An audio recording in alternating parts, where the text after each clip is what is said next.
Hello mga ka-DJ, mga ka-listeners, mayong adlaw ka itong tanano. Adlaw ka itong Sabado, October 5 to 8, 2024. O katanday no, mag-upload na po tao kini ang akong suliran, nga ang sender si Fernan. Punto legal ang iyang suliran. O salamat kayo mga ka-DJ sa inyong pagkanunayong pagpaminaw.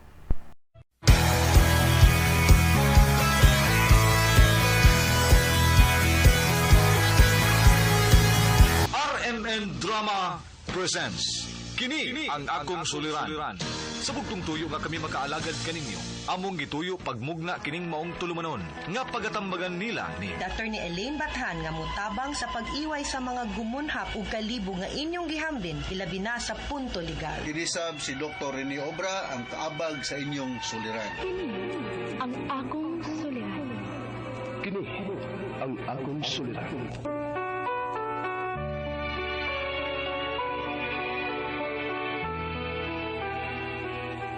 Sa atong pagkaymugso ng kalibutan, gikalawaan at ang daan sa atong suliran. Ang suliran mo'y kabahin sa itong inadlang panginabuhian. Aba na doon ay suliran nga dili mo mapasan nga ikaw ra. Nagkinahanglan kag katabang aron sa pagsulbad ni ini. Nagkinahanglan kag kahayag na mo'y mulamdag sa imong unahuna. Ug tungod ni ini, natawag kini nga atong tulumanon nga naguluhan. Kini ang akong suliran. Kini ang akong suliran. Mga minugbong duwa nga matapos lang sa usa ka hugna. Mga kinutlo gikan sa mga suwat sa mga minahal namong tigpaminaw. Busa kung aduna kamoy suliran nga naggumon karon sa inyong galamhan. Suwata ka na ug ipadala ning atong tulumanon. Kini ang akong suliran. Aron kabuhatan ka na og duwa sa kahanginan ug pagatambagan sa mga bulawanang hunahuna. Kini ang akong suliran. Kini ang akong suliran. Sinumat ni Teresa Tirul Soria, ubos sa direksyon ni Ingrid Miss Iver Tudaso. Dalit kaninyo sa RMN Drama. Mayong adlaw kaniyong tanan nga nagpaminaw karon ning tulumanon kini ang akong suliran. Ilabi na kaninyo Dr. ni Obra ug Attorney Elaine Bathan. Ingon man sa mga artista nga maghataw og kinabuhi ning akong suwat suliran. Tawgalan ko ninyo sa pangan nga Fernan. Hingkod ang Panginoon. Single ug niya magpuyo sa Cebu City. Punto medikal kining akong suliran. Actually, dili gini ako. Sa ako kining maguwang nga babae. Mapil masagod kog kahasol ilabi na kun makita ko ang akong mama nga mabalaka sa kahimtang sa akong maguwang. Nagtrabaho ni siya og call center. Og panggabi ang iyang duty. Ingon ini ang mga panghitabo.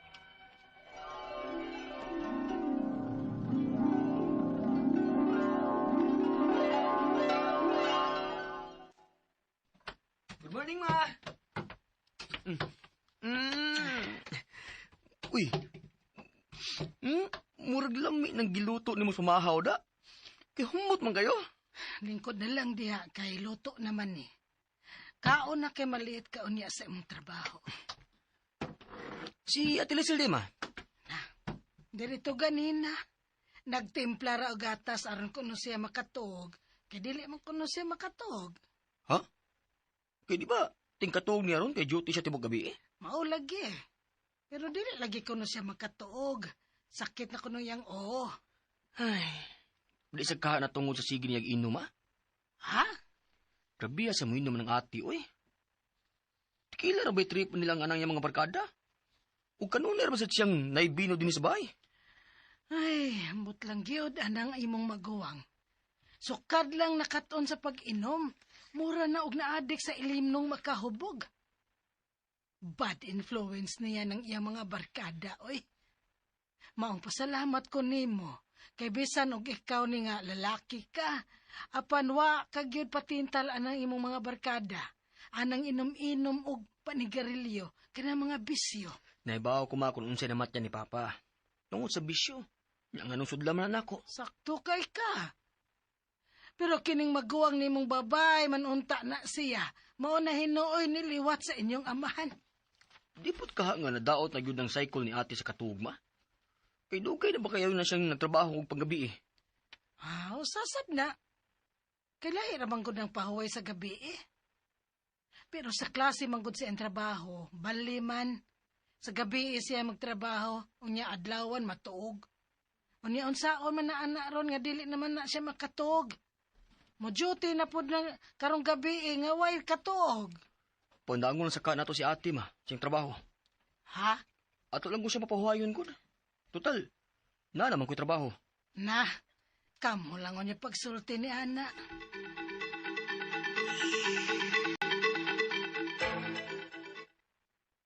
Ha?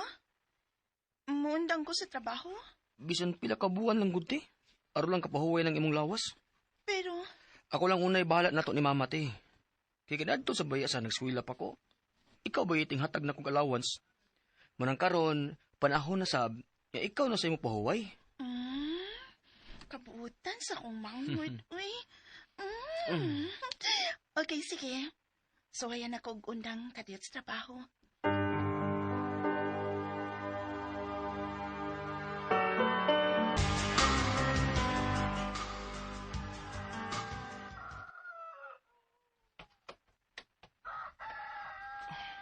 Ma? Ma, asa ka? Fernan, ako na nagluto sa mong pamahaw. Wa ko lang una to gawa si mama siyang pagkatog. Sa'yo di ka nakamata, te? Da. Wa pagit ko'y katog dong. Ha? Ano ang gyapon ka makatuog, te? No, ambot naunsa na ko ini. Gabisan og miundang nako sa pagtrabaho. Di magyapon ko makatog. Unsa?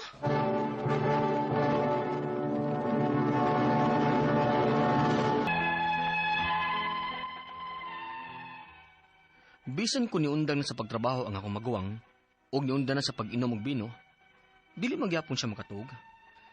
Mao to nakadesisyon lang gyud mi ni mama nga amo siyang ipa-check up. Unya, Okay raman na ang tanang resulta sa iyang lab test. Okay ra ang kahimtang sa iyang panlawas. Hatagan natin ka og tambal para makatug ka. Unya, dili sa kita mo inam og bino. Okay, Doc. unsa man ang tambala para makatug siya, Dok? Kaya among paliton.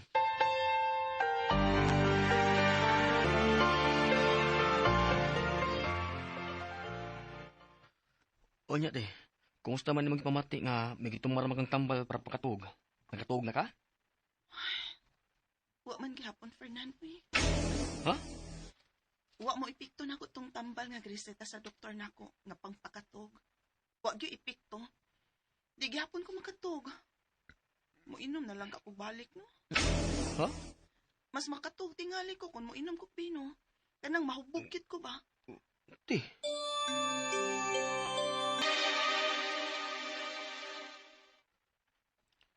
Kumusta sa ate, ma?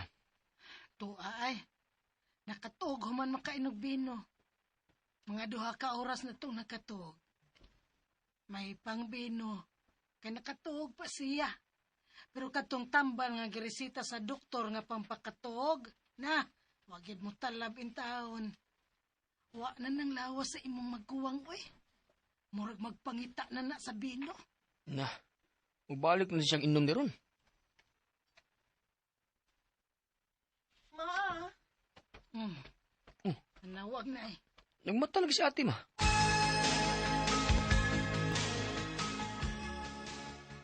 Naunsa naman taon ka, Lisil, oy. Nakatuog naman unta ka, pan kadturang duha ka oras. Butang luwas sa maoy.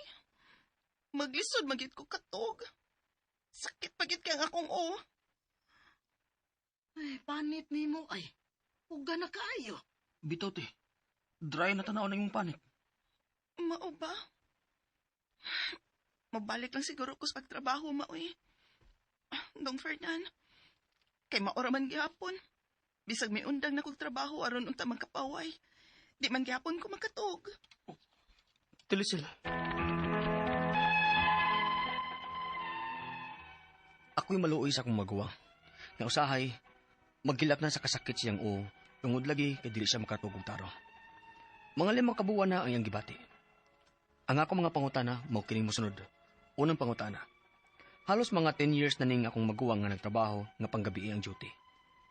Nadaot ta kaha ang lawas, Maong maglisod na siya sa pagtuog ron. Ikadawang pangutana. Gipasaway na mo siya undang og trabaho aron unta magkapahuway ang iyong lawas. Pero di magyapon siya makatuog og tarong, bisan pa og among gipa-check up og nagtambal nga pampakatuog. Unsa man ni sakita? Ikatulong pangutana. Hilig sab og inom og ilim no makahubog ning akong maguwang. Pero bisan og niundang siya inom, mao man lang gihapon. Diyang nibalik siya og inom, makatuog lang siya og mga 2 to 3 hours. Tungod sa kani sa pagsige niya inom og bino, ikaw pat og katapos ang pangutana. Dry na kayo ang iyang panit. Maong nabalaka nami. Delikado na ba ni iyang kahimtang? Unsa may among buhaton aron maulian ang akong isuon?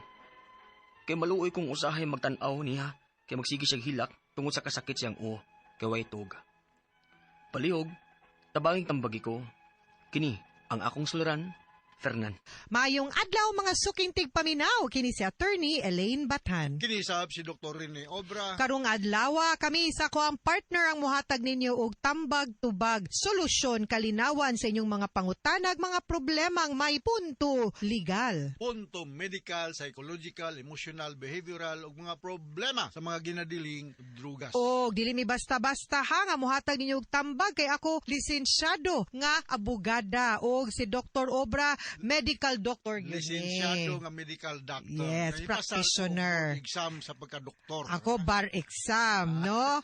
So muna, di gyud mo angay magduha-duha pagpadala sa inyohang mga suwat. Ipada sa suliran_612@yahoo.com Or sa atong Facebook account, kini ang akong suliran, official writer's page. Mahimong ipadasa nato sa 3rd floor Jose R. Martinez Building, Osmeña Boulevard, Cebu City.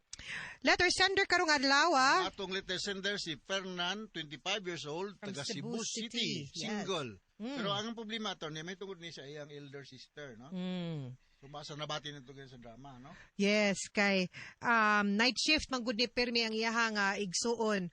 Dok, no? Sumuni ang mga pangutana kay usahay baya ang kaning night shift, di baya gud po ni makaayo pud kaayo sa ato ang lawas kay naanad baya gud ta nga daytime, di baya ta nocturnal creatures, no? Pero una niyang pangutana, halos mga 10 years na ning akong maguwang nagtrabaho nga panggabii ang duty. Nadaot na baka na iyahang lawas. Maunang maglisod na siya pagpatulog ron. Nabali man gud ang iyahang. Yeah, namugod tay biorhythm ba? Atong lawa marigar gud nagmadto tag Amerika. Pagapunta dito maglisod kag adjust sa imong sleep time, no? Sleeping time. Jet lag. Oh, mag-jet lag ka, nya pas kapoy. Nya by the time maka-adjust na ka, mobalik ni po ka ni Cebu. Kailahi man ang imo lang time zone didto. Yes. So 10 years na siya. So naanad na siya. Naanad na siya. Pero kabalo ko aning mga kining graveyard shift bitaw ato ni man tawag nila kining night shift. Maka-adjust ba sila madugay? Kana ko mga pasyente nga moduol na ko initially kinahanglan sa sleeping pills mabuntag kay dili lagi makatug. Pero ang nga biorhythm usahay maka-adjust na, no? So kung ngayon ka nga nadaot na baka siya, nakabot siya 10 years, so na-acclimatize na siya sa iyang work schedule, no? Correct. Kami ba yung mga doktor, pag-intern na mo, mag-duty mi, panggabi ibaya. Kunya pagkabuntag, kasabaan pa mi sa mong consultant, kinasayop pa nga mo pag-taod sa dextro, dagang sayop. At lang paitang kinabuhi, no? So, yung nana, ganing atong kinabuhi, why sayo ni ani, no? Correct. So, kung madaot, kung naglisod na siya pagkatulog, maybe, nagkinalan siya og sleeping pills, no? Na ko'y daghang ma-recommend, kining Zolpidem, kining Dayvigo, or mga minor tranquilizers nga akong gina-prescribe sa akong pasyente nga naay gitawag na tog insomnia. Insomnia is a medical term for tao nga dili maglisod og sleep. makatulog. Sunod niyang pangutana, Dok, ipasuway kuno siya og undang sa trabaho unta para makapahuway ang iyahang lawas. Pero di pud kuno gyapon siya makatug og tarong bisan pa ug ilan ako nung gipa-check up ug nagtumar na og tambal pang pakatulog unsa maning sakita. Yeah, insomnia pero usabaya sa mga simptomas sa tao nga nay depression, nay anxiety is dili makatulog. Now we do not know kung imong elder sister nagatubang og grabe nga problema sa iyong kinabuhi. Dili lang siya mosulti ninyo, kung balikon, mga tao nga nay depression og anxiety na ay sleep problem, no? Og we do not know kung pila na edad po ning imong kuan na pernan, imong magulang, pero wa pa bug siguro po ni siya moabot sa menopausal age, no? Kay hormonal po ni usahay ang insomnia. Lack of sleep. Pero usahay sa Doc, no, ang imo pong environment, kana ganing pawongon nimo imong suga, dili nimo ipasiga ang suga, or dim nga light, to set the mood ba nga kanang darker pud imong kurtina, Yes. para di maka, kuan kay usay ang kanang suga sa gawas, or ang noise sa gawas, maka-contribute man pud na nga dili ka makatug, or kanang mga essential oils like lavender or eucalyptus nga maka-stimulate pud og sleep, makaset og mood basin makatabang pud na ninyo, no? Yes, it's of course it's environmental, no? Kung daghang surot na, daghang lamok, or saba kay ang inyong balay dapig highway, na duolog video ke silingan labi nag yabag-yabag ang mukantra og my way og my love will see you through. Na di ko maybe this time mauna. Yang ikatulong pangutana, so Doc, kay hilig man kuno nig mo inom kanang ilimnong makahubog. Pero bisan pa og ni undang na siya, maura kuno gihapon. Pagbalik niya ginom, makatog lang siya og mga 2 to 3 hours. Tungod ba kuno na sa pagsige niya ginom og bino? Yeah, ang alcohol man god, actually kining alcohol is a depressant, no? Makapasleep. Dili siya stimulant, no? In the long run, ang alcohol gyud makahugno gyud sa mga lawas. But we need a certain amount of alcohol, no? Kay gibitaw ng usahay masamad ta butang alcoholic nga whatever na available kay para nga di infected. But in the long run, ang alcoholic drinks yun is detrimental to our health. Makadaot sa atong atay ug makadaot sa atong circulatory ug nervous system, no? So kung mayong ka nga magsige siya ginom, nagako mga pasyente ato ningon sa nga, Dok, kung mainom lagi ko Green Horse makatuog ko. Ingon ko nga imong lawas na naanad na niya na pero dili ginabot pasabot nga ang Green Horse or ang beer in general mao'y nakapatulog nimo kun dili daghang mga factors to be consider. Ako ika-advise sa mga taong di makatulog, please get up sa imong bed kung di ka makatulog. You look for something na maka-tired sa imong eyes. How? Kanang mag-read ba ka or mag-watch ba ka og television or muinom ba ka og gatas. Nganong gatas man instead of alcoholic drinks? Because ang gatas has a tryptophan. Unsa man ang tryptophan? Tryptophan is one of the essential amino acids nga maka-induce og sleep. Do not drink coffee kay the more ka nga dili makatulog. Ug ang iyang katapusan nga pangutana, dry na kayo yahang panit, maong nabala ka na may delikado ba ning iyang kahimtang unsa may ilahang buhaton aron maulian ang iyang igsuon kay maluoy kuno siyang usahay maghilak sa kasakit sa iyang tungod kay way tulog. Yeah, narama mo sa Cebu City singa niya Fernan, no? Dalhan ni siya sa behavioral sciences sa Vicente Soto. Nana sila diha, magitalan Dr. Tampos, si kining Dr. Basubas, mo na sila mga doktor diha, no? Ay para matagaan ni siya og kining tambal para nga manindot na iyang pagkatulog, no? Diha sa Center for Behavioral Sciences sa Vicente Soto. I used to be the chief diha for so many years, pero gipulihan ako karon. Dili na ako. So adto dito ingna lang ag-refer may doktor ni Obra. Okay. Mga sukintig paminaw, hinawot unta nga naamoy nakutlo na pagtulunan karong adlaw. Kini si Attorney Elaine Bathan. Kini sab si Dr. ni Obra. Daghan kayong salamat sa inyong pagpaminaw sa atong tulumanon. Hangtod sa sunod nga sugilanon, dinhigapon sa to ang programa. Kini ang akong suliran gikan sa RMN Production Center. Radio mo nationwide datak RMN. Daghang salamat ug maayong adlaw.